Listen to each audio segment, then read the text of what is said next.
우리 하나님의 말씀 시편 51편 6절에서 9절까지 있는 말씀 다시 한번 같이 보겠습니다.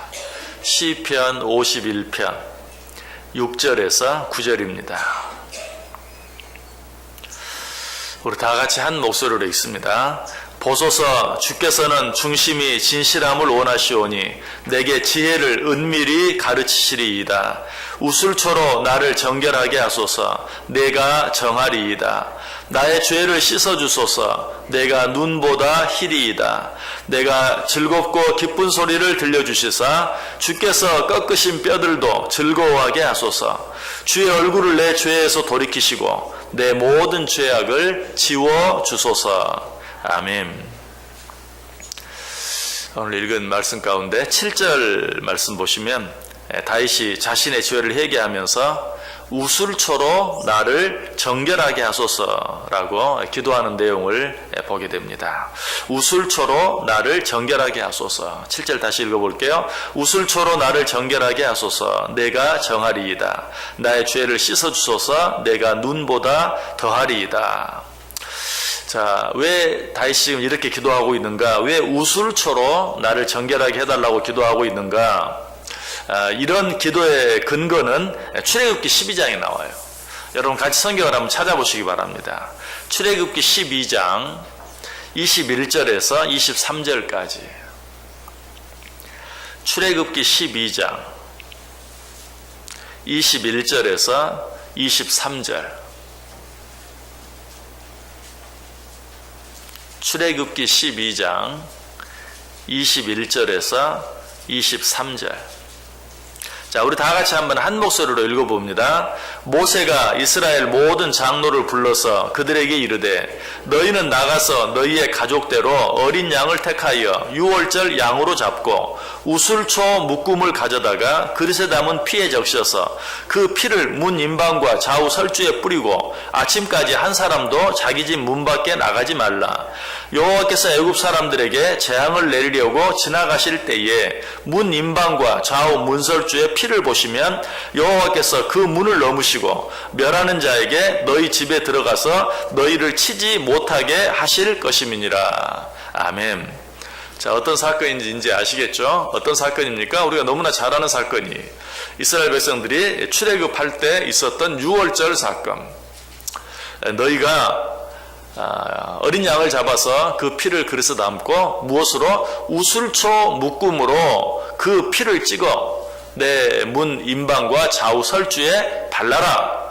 그러면 내가 애굽 사람들에게 재앙을 내릴 때에 그 문 임방에 묻혀진 피를 보고 너희를 그냥 넘어가겠다. 이게 바로 유월절, 그렇죠? 넘어가는 바로 그런 의식이었어요. 바로 여기에 근거해서 지금 다윗이 기도하고 있는 것이 우술초로 나를 정결하게 하소서. 당신께서 우술초 묶음으로 어린 양의 피를 발라 문 임방과 설주에 바른 집을 그냥 넘어가신 것처럼 오늘 나도 그 우술초로 나의 모든 죄를 깨끗하게 하사 죄가 없는 것처럼 나를 깨끗하게 정하게 해 주옵소서라고 기도하고 있는 것이. 그러므로 이 기도는 내 의로 말미암아 내 죄를 용서하지 마시고 당신의 의로 내 죄를 용서해 주소서라고 기도하고 있는 것이. 여러분, 우리의 의는 결코 우리의 죄를 깨끗하게 할 수 없다고 그랬죠. 자, 다윗이 또 기도하면서 이미 우리가 생각해보면 5절에 뭐라고 기도했어요? 나는 태어날 때부터 죄인입니다. 모태에서부터 죄 가운데 잉태되었습니다. 이 말이 무슨 말이라고요? 나는 가능성이 없습니다. 잠시 잠깐 죄 없는 것처럼 깨끗한 척, 거룩한 척 할 수 있어요. 아니, 실제로 잠시 잠깐 죄 없이 살아갈 수도 있어요. 그러나 끝까지 죄 없이 깨끗하게 하나님 보시기에 흠 없이 살아갈 수 있는 능력이 내 속에 없어요. 태어날 때부터 나는 죄인이. 그래서 지금 다윗은 그 사실을 알고 나는 나 자신의 죄를 스스로 깨끗해야 할 그런 능력이 없습니다. 그러니 무엇으로?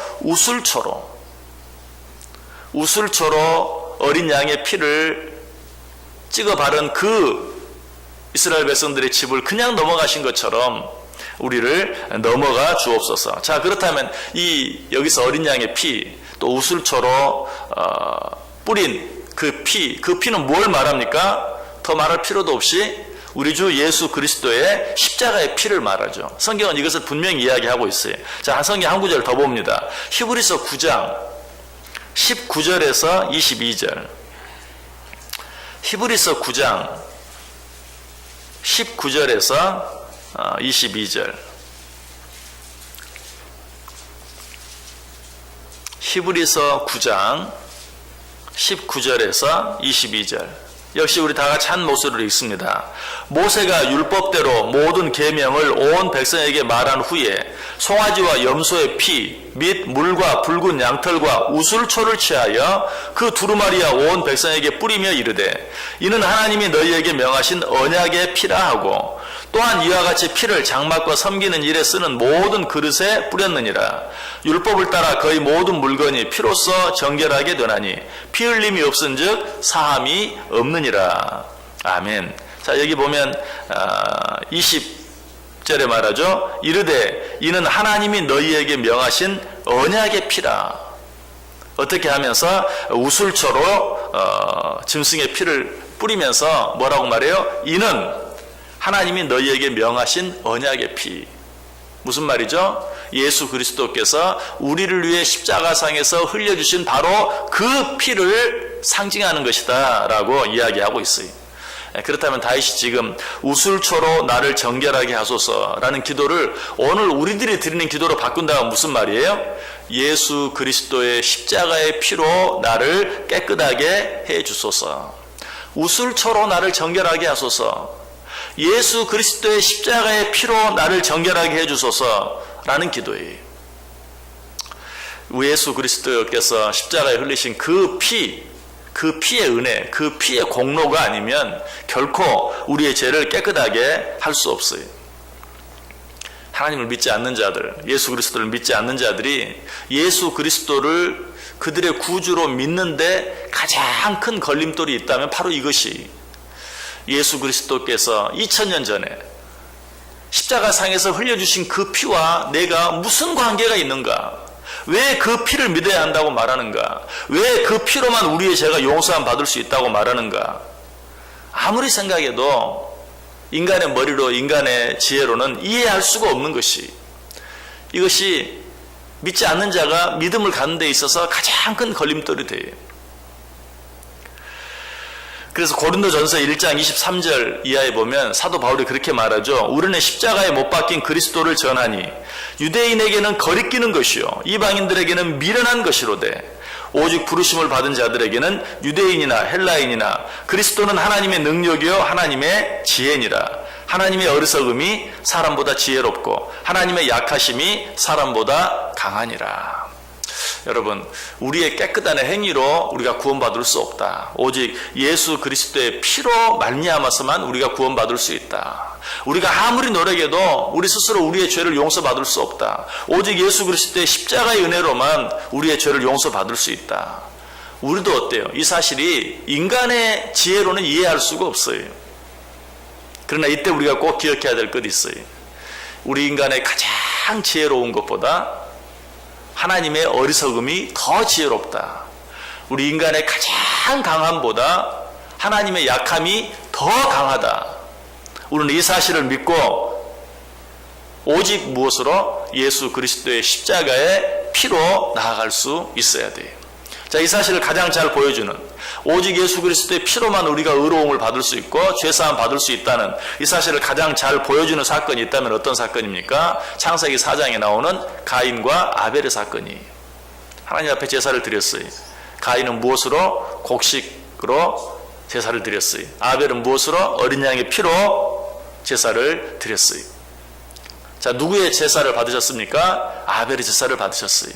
가인의 제사는 받지 않으셨어요. 그 이유가 무엇입니까? 가인의 제사가 정성이 없기 때문에? 아니, 어디에도 가인의 드린 제사가 정성이 없었다고 말하지 않아요. 성경은 그들의 제사가 똑같이 정성스러운 제사였다라고 말해요.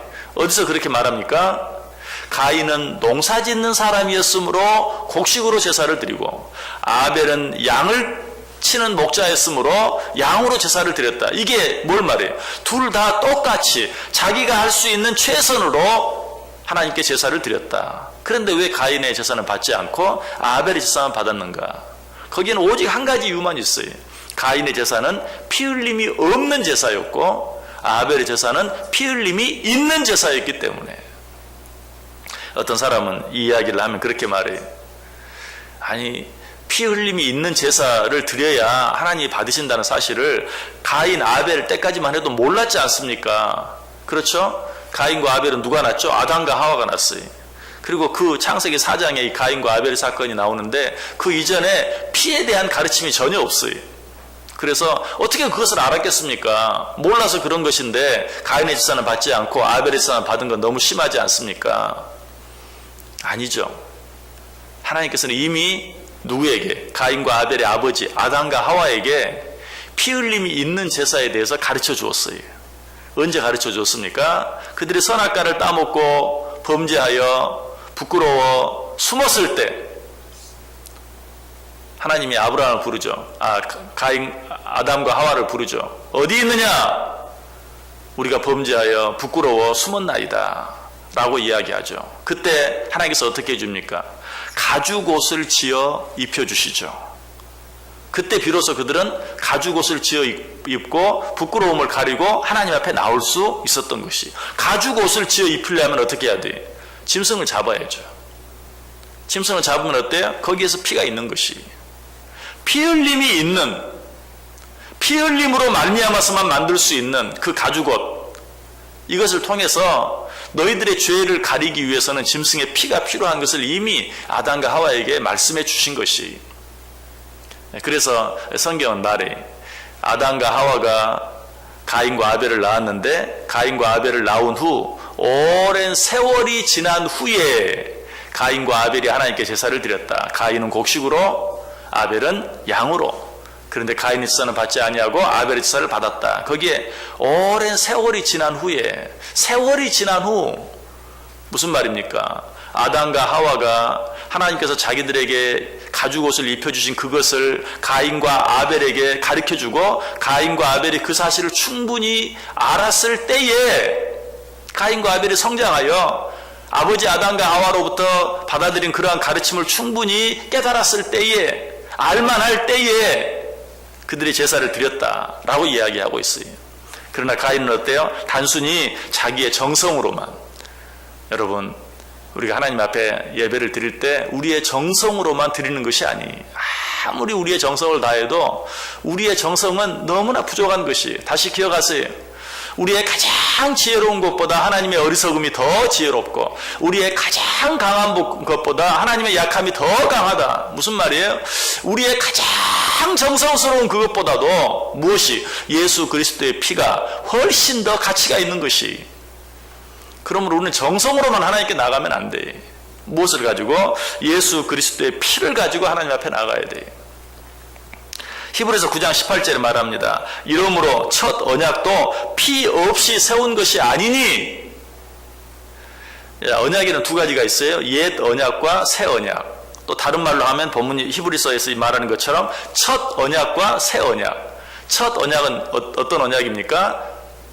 하나님께서 아담과 하와를 통해 주신 그 언약, 가죽옷을 지어 입혀주신 그 언약, 이게 첫 언약이. 그럼 새 언약은 어떤 것입니까? 예수 그리스도의 십자가의 피로 말미암아 주어진 언약, 새 언약.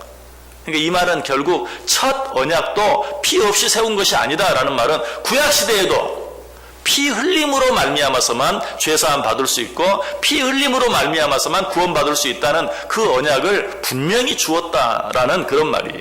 그래서 예수 그리스도의 피, 이거는 신약의 원리만이 아니 구약에서부터 아담과 하와 때부터 우리에게 주어진 약속의 언약이다.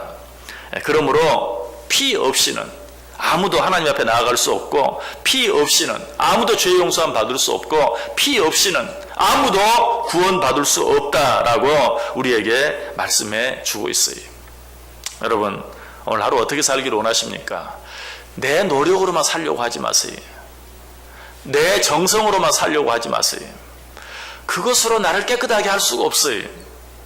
여러분, 여러분의 생각을 여러분 마음대로 컨트롤할 수 있습니까? 내가 누구를 미워하지 않기 위해서 그 사람 앞에서 욕을 하지 않을 수는 있어요. 그 사람 앞에서 손가락질하지 않을 수는 있어요. 그 사람을 때리지 않을 수는 있어요. 그 사람을 죽이지 않을 수는 있어요. 그러나 내 마음의 생각까지 내가 마음대로 할 수 있는 건 아니. 그러나 성경은 뭐라고 말해요? 네가 마음속으로 누구를 미워하면 이미 살인한 것이다. 여러분, 그 죄 가운데서 자유로울 수 있는 사람이 누가 있습니까? 요즘 방송을 아주 떠들썩하게 하고 있는 미투 운동, 우리는 다 그 사람들을 향해 손가락질합니다. 우리는 그 사람들처럼 어떤 그 내 마음속에 있는 더러운 그런 생각들을 구체적으로 행동으로 옮기지 않았을지는 몰라요. 그러나 그 생각으로부터 자유로울 수 있는 사람은 없어요. 그러나 성경은 뭐라고 말해요? 마음속으로 간음한 것 이미 간음한 것이다 라고 이야기하고 있어요. 거기서부터 자유로울 수 있는, 내 노력으로 그것으로부터 자유로워질 수 있는 사람이 아무도 없어요. 우리는 무엇이 필요합니까? 오직 예수 그리스도의 십자가의 피, 예수 그리스도의 십자가의 은혜, 그 보혈의 공로, 그것이 아니면 아무도 하나님 앞에 나아갈 수 없다. 아담과 하와가 죄를 짓고 어때요? 하나님의 부름에 예, 내가 여기 있습니다 라고 대답할 수 없었어요. 하나님 앞에 나설 수가 없었어요. 오직 무엇으로만?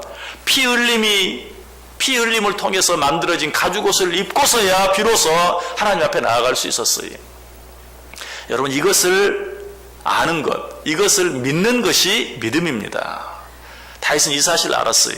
그래서 말해요. 우슬초로 나를 정결하게 해주옵소서. 우슬초로 내 죄를 씻어주옵소서. 우슬초로 내 죄를 정하게 해주옵소서.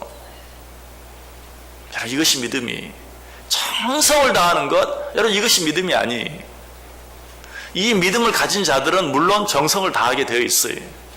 그러나 그것이 우리의 정성으로 우리의 죄 용서함 받을 수 있거나 우리가 구원받을 수 있는 거 아니에요. 여러분, 새벽마다 하나님 앞에 나오는 것도 우리의 정성이 되어서는 안 돼요. 십자가의 은혜에 대한 감사가 돼야 돼요. 그래야만 이 시간이 의미가 있어요. 오늘 이렇게 비가 많이 오는데 내가 새벽에 여기까지 나와왔습니다. 여러분, 이 정성을 의지하면 가인과 똑같아요. 가인이 드린 제사와 똑같아요. 피 흘림이 없는 제사는 의미가 없어요. 예수 그리스도의 십자가의 피가 얼마나 보배롭고 얼마나 감사한지요. 그 은혜가 아니었으면 내가 어찌 이 시간에 이 자리에 있을 수 있겠나이까. 이 믿음이 있을 때만 하나님은 이 제사를 받으시고 이 제사를 통해서 우리를 정결케 하시고 우리에게 필요한 은혜들을 더하여 주신다. 이 하루도 이 믿음 가지고 나아갈 때 오직 감사함으로 승리하며 살아갈 수 있는, 하나님 앞에 부끄러움이 없이 나아갈 수 있는 저 여러분의 삶이 되어질 수 있기를 주님의 이름으로 간절히 축원합니다. 기도하겠습니다.